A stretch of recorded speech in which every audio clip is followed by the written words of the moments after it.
மங்களம் தந்தருளும் சங்கடஹர சதுர்த்தி சதுர்த்தியின் நாயகன் சுந்தர கணபதி.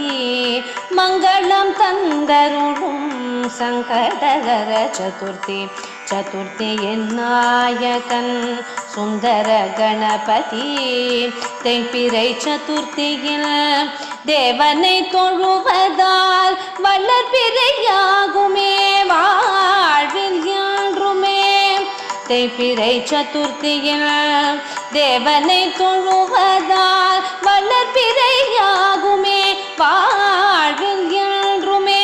சங்கடம் தீர்க்கும் சதுர்த்தியின் திருநாள் சங்கடநாசன கணபதி திருநாள். சங்கடம் தீர்க்கும் சதுர்த்தியின் திருநாள் சங்கடநாசன கணபதி திருநாள்.